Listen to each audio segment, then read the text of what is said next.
खुलुमबाय आं जनाली बर' गोजोन फुंबिलिनि बयनिसिमबो गाहाम हामलायनायखौ जासिहरनाय थाबाय। आसा खालामो नोंथांमोनाबो मोजाङैनो दङ। दिनै 2023 मायथाइनि 19 सेप्तेम्बर नोंथांमोननि थाखाय आं गोदान खौरां लानानै फैदों। अन्नानै नोंथांमोना भिडिअखौ जोबजासे नायलांदो। मणिपुर रायजोनि थासारिया दासिमबो मोजां नङा। इन्डियान आर्मिनि सासे जवानखौ लांनानै गावथारहैनाय जाथाय जादों सोनाब इम्फालाव। इन्डियान आर्मिनि जवान सिपाही सार्थ बिथांखौ सोनाब इम्फालाव लांखारनानै गावथारहैदों। बिथाङा 39 बोसोर बैसोनिमोन आरो बिथाङा मणिपुरनि लाइमाखं मिलिटारि स्टेशनाव पस्टेडमोन। नाथाय बिथांखौ लांखारनाय समाव बिथाङा सुथि लाना न'आवनो दङमोन आरो बेयावनो न'निफ्रायनो लांखाना बुथारहैदों बिथांखौ। सिपाही सार्थ बिथांखौ लांखारनाय जाथायखौ बिथांनि 10 बोसोर बैसोनि फिसाज्लाया फोरमायथिनाय बादिब्ला बिफा फिसाज्ला जेब्ला न'आव दंमोन बे समावनो सोरबा सिनाय मोनै दुथांफोरा हाथियार लानानै फैनानै बिफानि खर'आव हाथियारखौ फाथिफैदोंमोन। बेनि उनावनो बिफाखौ लाना थांदों। दुथांफोरा सिपाही सार्थखौ लांखारनायनि उनाव सिपाही सार्थ बिथांखौ गोबां नागिरनाय जादोंमोन, नाथाय बिथांखौ मोननो हायाखैमोन। दा नाथाय थैनाय हालोदाव मोननाय जाबाय। धोरोमखौ लानानै सम सम दावराव दावसि जानायखौ नुनो मोनबाय थायो। बेबादिनो मोनसे जाथाय जानायनि खौरां मोनदों उत्तर प्रदेशआव। मन्दिराव नामाज फरायना सानै मुस्लिम बिमा आरो फिसाजोआ पुलिसजों हमजादों। पुलिसफोरा मिथिहोनाय बादिब्ला सासे धोरोमगुरुजों लोगोसे सासे 39 बोसोर बैसोनि आइजो आरो लोगोसे बिनि फिसाजो बिसोर साथामबो शिव मन्दिराव नामाज फरायदोंमोन। इउपिनि बरालियाव जादों बे जाथाया। केशबपुर गामिनिफ्राय बेबादि खालामनायखौ लानानै गामि दैदेनगिरि गाहाया थानायाव एजाहार होनाय जायो। बेनि उनावनो पुलिसआ बिसोरखौ एरेस्ट खालामो। बिमाया बुंनाय बादिब्ला धोरोमगुरुनि थिननायावनो मन्दिराव नामाज फरायदोंमोन, नाथाय हिन्दु मन्दिराव नामाज फरायनायनि थाखाय बिसोरखौ थानायाव एजाहार थिसनो। दा बे जाथायनि सायाव पुलिसआ नायबिजिरनाया सोलिगासिनो दं। मोनसे गिख्रंथाव लामानि जाब्रबथाय जादों। बे गिख्रंथाव जाब्रबथायजों 3 सुबुङा अबथिरायै जिउ गोमादों। मध्य प्रदेश रायजोनि उज्जैन जिल्लानि सिङाव थानाय पालनाकिरी गामियाव गंसे खारबाय थानाय बास गारिया अभार स्पिडआव फैनानै हरखाबै फिदिंना होनायाव जाब्रबथाय जानानै 3 सुबुङा जायगायावनो जिउ गोमादों आरो बे जाथायावनो गुबुन 8 सुबुङा गोब्राब जोखोम जादों। बे समाव जाब्रबथायजों जोखोम जानायफोरखौ फाहामसालियाव फाहामथाय होगासिनो दङ आरो बे जाब्रबथाय जानाय बासाव गासै 40 दावबायारिफोर दंमोन। गाजियाबादाव सासे सुबुङा जिमाव एक्सारसाइज खालामबाय थानाय समावनो ट्रेडमिलाव खारबाय थानाय समावनो हार्ट एटेक जानानै हरखाबै गोग्लैदों आरो जायगायावनो बिथाङा थैनो गोनां जादों। थैनाय सुबुंनि मुङा जाबाय सिद्धार्थ कुमार सिंह। क'क्राझार जिल्लानि सारबारियाव हेमन्त नार्जारीखौ हाग्रा बिफाननिफ्राय गावथारनाय जाथायखौ लानानै दुलाराय बर' फरायसा आफादनि दैदेनगिरि दिपेन बर' बिथाङा गोख्रों बाथ्रा बुंदों। बिथाङा मा बाथ्रा बुंदों फै जों मिथिना लादिनि। क'क्राझार जिल्लानि जाहारबारियाव फुंनि समाव हेमन्त नार्जारी मुंनि सासे सुबुंखौ फरेस्ट बिफाननिफ्राय इनायै गावथारनाय जोङो खौरां मोनदों आरो बेबायदिनो दुलाराय बर' फरायसा आफादनि क'क्राझार जिल्ला कमिटिया न'खराव खौरां लाहैदों आरो बे जाथाया मानो जानाय बोरै जानाय बिनि सायाव गासै तदन्त आरो तथ्य पातिखौ जोङो माने बुथुमनाय जादों। बाथ्राया जाहैबाय जे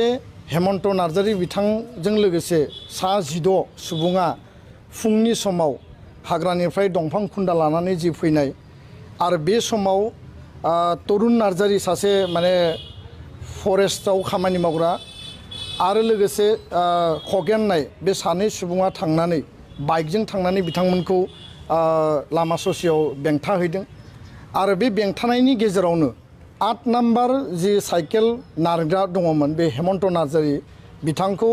0 डिस्टेन्सनिफ्राय सर्ट डिस्टेन्सनिफ्राय खर'आव गुलि गावनानै जोंनि मिथिनायाव गरथाम गरब्रै गुलि गावनानै बिथांखौ बेयाव बुथारदों आरो बे जि जाथाय बे जि एनकाउन्टारनि जाथाय दुलाराय बर' फरायसा आफादा जों स्ट्रंलि कन्डेम खालामदों। जोङो सोंखारिदों खारन कुनु कारनाव जों बेबायदि एनकाउन्टार बेबायदि माने जाला माला माने एनकाउन्टार खालामनायखौ जोङो लुबैया। जिहेतु जोंनि ओनसोलाव गोजोन आरो सान्थि गायसननायनि हाबाफारिखौ बयबो मावबाय थादों आरो दिनै सान्थिनि मोनसे परिबेस फैबाय। दा बेखायनो हेमन्त नार्जारीखौ जिबायदि परिबेसाव गावथारदों खौरां मोननाय बायदिब्ला न'खरनि सुबुं आरो गामिनि मानसिफ्रा बुंनाय बायदिब्ला जे हेमन्त नार्जारीजों खोथा दान्थे बिदान्थे जादों आरो बेयो तर्क जुक्तियावनो बेबायदि जादों आरो बिनि गुबै कारना जाबाय जे फरेस्ट डिपार्टमेन्टनि माखासे अफिसार आरो माखासे कर्मचारिया सिखावै दंफां लांनानै थांनाय मानसिफोरजों बा दंफां सिखावै माने फानखुमाग्रा मानसिफोरजों दिनै बिथांमोना मिटिरेलि दङ बिथांमोना बुजाबुजि दङ जायनि थाखाय भारत भुटान सिमानि साहानि गोबां दंफांफोरखौ दिनै दाननानै लांदां खालामनाय जाबाय धंस खालामनाय जाबाय जि समाव आसामाव दंफां फुलि गायदों अमृत बृक्षरोपण आन्दलन जादों बा दुलाराय बर' फरायसा आफादाबो जोङो 3 लाख 4 लाख दंफां गायखांबाय आरो जोङो वर्ल्ड माने एनभायरनमेन्ट डेआव आरो गुबुन गुबुन समाव गायनाय जायो बे समाव जोङो फरेस्ट आरो वाइल्ड लाइफ कनजारभेशननि बा प्रटेक्शननि खामानि मावदों किन्तु फारसेथिं दंफां दाननाया सोलिगासिनो दङ जेराव नोङो झारबारि रेन्ज अफिसा 50 मिटारबो गोजान नङा बे जायगानिथिं खाथिजों माबायदि माने दंफां लानानै थांनो हायो दा बेयाव थारैनो डिपार्टमेन्टनि सोरबा नङा सोरबा बयबो नङा माखासे डिपार्टमेन्टनि माखासे अफिसार माखासे कर्मचारिफ्रा थाखा फैसानि माने बुजाबुजिनि थाखाय दंफां दाननो होनानै दंफां साप्लाय खालामनाय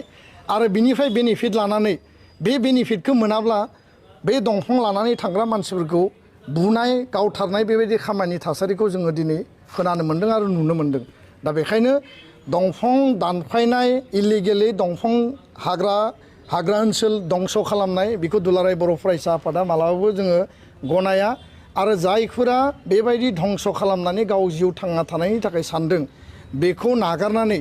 गुबुन राहा लामा गुबुन हाबाफारि गुबुन इनकाम जेनेरेशननि थाखाय खामानि मावनांगौ हाग्रा ओनसोल दंफां दानफायनाय बेखौ ज्राब गारनांगौ जोङो गोख्रों रावजों रायजो राजाखौबो जों आपिल खालामदों बेराफारसेथिङै तरुन नार्जारी जाय बे माने झारबारि रेन्जनि जाय माने कर्मचारि बे तरुन नार्जारीया हेमन्त नार्जारीखौ जे गावथारदों होननानै रायजो राजाफ्रा बुंदों बे तरुन नार्जारी आरो खगेन बे सानैया जे थांनानै बिथांखौ गावथारबाय बिनि सायाव माने तदन्त जानांगौ आसाम सरकारनि आसामनि गिबि मन्थ्रिखौ जों खावलायदों बेनि सायाव CID इनभेस्टिगेसन जानांगौ बिटिआरनि मानगोनां चिफ बिथांखौबो जों खावलायदों बिनि सायाव CID इनभेस्टिगेसन होनो थाखाय खामानि मावनांगौ आरो बे सानैया जेरावखि थाया मानो जिखि खना खनलायाव थाया मानो नागिरनानै दिहुननांगौ एरेस्ट खालामनांगौ तदन्त खालामनांगौ जाहाथे उनाव बेबायदि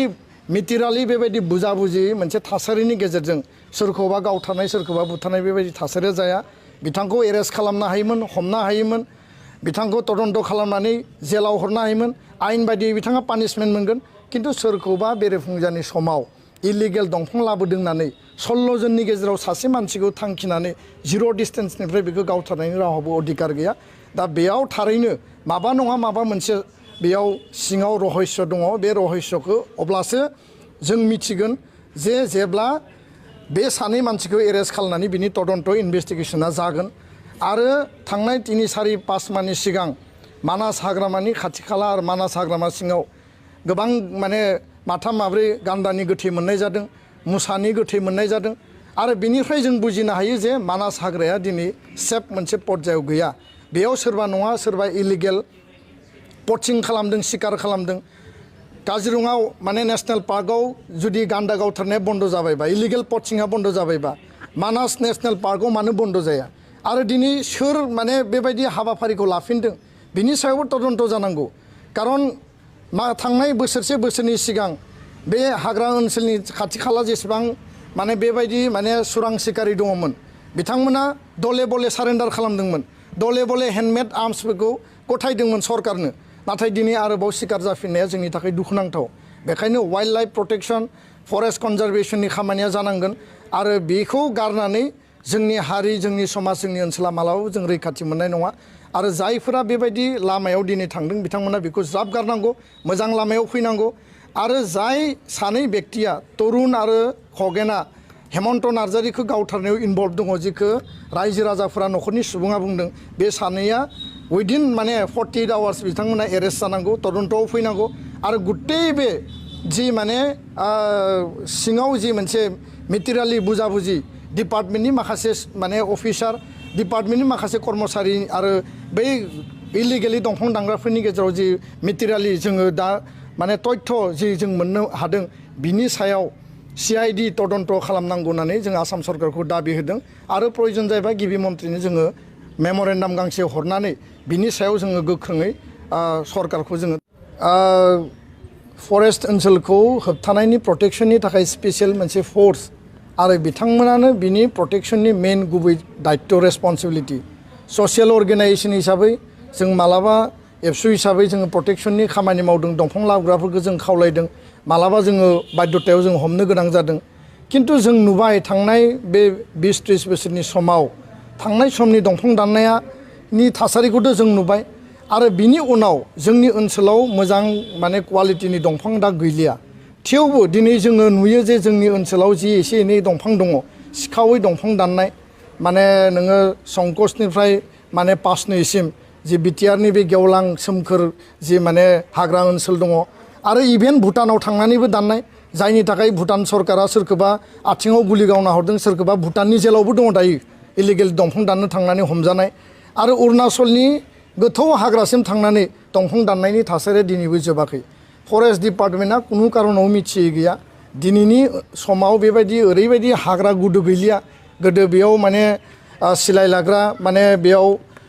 सोमावसारग्राफोर दङमोन बा आर्मस अर्गेनाइजेशनफोर दङमोन बेखाय थांनो गियोमोन बेबायदि बाथ्राफोरखौ डिपार्टमेन्टआ बुङोमोन किन्तु दिनैथ' रावबो बेयाव आर्मस अर्गेनाइजेशन गैला बिथांमोना गिनो गोनाङानो गैया बा जायफोरा इलिगेलि दंफां दानदों बे दंफां दानग्राफोरखौ